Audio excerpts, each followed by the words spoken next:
اعوذ باللہ من الشیطان الرجیم۔ پناہ مانگتا ہوں میں اللہ کی شیطان مردود سے۔ بسم اللہ الرحمن الرحیم۔ السلام علیکم ورحمۃ اللہ وبرکاتہ۔ دوستان محترم، آج کا موضوع سخن کیا ہے کہ رمضان المبارک کا ایک روزہ توڑنے کی سزا کیا ہے؟ کیونکہ الحمدللہ ثم الحمدللہ رمضان المبارک کی آمد کا سلسلہ ہے، کچھ ہی دن باقی ہیں رمضان المبارک کی آمد میں، تو اس سے پہلے رمضان کے مسائل جاننا ہمارے لیے نہایت ضروری ہے، اور بہت ضروری ہے کہ ہم مسائل رمضان کے مسائل جو ہیں ان کو سماعت کریں، ان کو جانیں، تاکہ ہم رمضان المبارک میں یہ غلطی نہ کریں۔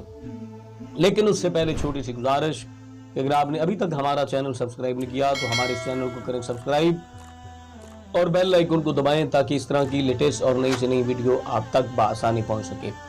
دوستان محترم، دیکھیں اللہ رب العزت نے قرآن کریم میں ارشاد فرمایا، یا ایھا الذین آمنوا کتب علیکم الصیام کما کتب علی الذین من قبلکم لعلکم تتقون، کہ اے ایمان والو تم پہ رمضان المبارک کے روزے فرض کیے گئے جس طرح کہ تم سے پہلے لوگوں پر رمضان کے روزے فرض کیے گئے۔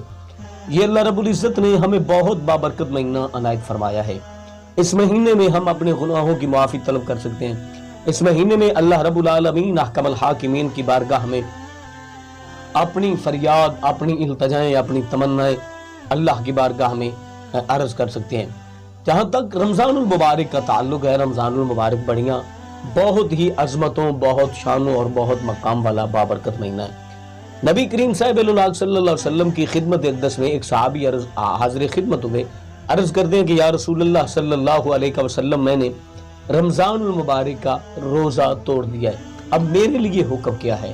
تو رسول اللہ صلی اللہ علیہ وسلم نے ارشاد فرمایا کہ ایک غلام آزاد کرو۔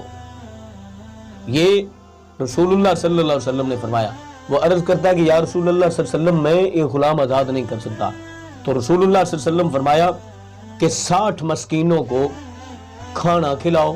عرض کرتا ہے کہ یا رسول اللہ صلی اللہ علیہ وسلم، میں بہت زیادہ غریب ہوں، میں 60 مسکینوں کو کھانا نہیں کھلا سکتا۔ تو پھر رسول اللہ صلی اللہ علیہ وسلم فرمایا، اگر تو 60 مسکینوں کو کھانا نہیں کھلا سکتا تو 60 دن متواتر در پہ در روزے رکھ۔ عرض کرتا ہے کہ یا رسول اللہ میں میرے پاس قوت طاقت نہیں ہے کہ میں 60 دن کے روزے رکھ سکوں۔ میرے آقا پاک صلی اللہ علیہ وسلم ارشاد فرمائے بیٹھ جا۔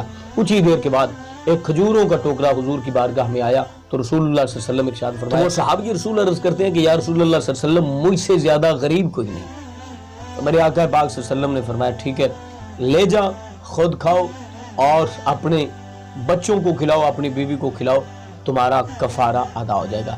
یہ تو تھی اختیار مصطفیٰ صلی اللہ علیہ وسلم کی بات، لیکن ہمارے لیے کیا حکم ہے؟ ہمارے لیے وہی حکم ہے، اگر ہم جان بوجھ کر رمضان المبارک کا ایک روزہ چھوڑ دیں گے، توڑ دیں گے، تو ہمارے لیے حکم ہے کہ ہم ایک غلام آزاد کریں۔ 60 دن کے متواتر پراپر ایک بھی ناغہ نہیں کرنا۔ بالفرض اگر آپ نے 59 روزے رکھ لیے تو ایک روزہ رہ گیا، آپ بیمار ہو گئے، آپ سفر میں کہیں چلے گئے، کوئی عذر بن گیا، تو آپ نے اگر وہ بھی روزہ چھوڑ دیا تو پھر 1 سے گنتی شروع ہوگی۔ یہاں پہ معافی نہیں ہے، کیوں کہ یہ رمضان المبارک کے روزے ہیں۔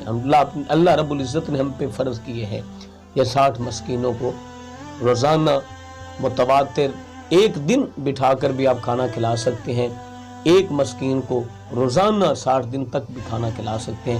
تو ہمیں امید ہے کہ آج کی ہماری ویڈیو آپ کو اچھی لگی ہوگی، اور اگر اچھی لگی ہے تو ہمارے چینل کو کریں سبسکرائب اور بیل آئیکن کو دبائیں تاکہ اس طرح کی لیٹسٹ اور نئی سے نئی ویڈیو آپ تک بآسانی پہنچ سکے۔ ملتے ہیں نیکسٹ، تب تک اللہ حافظ۔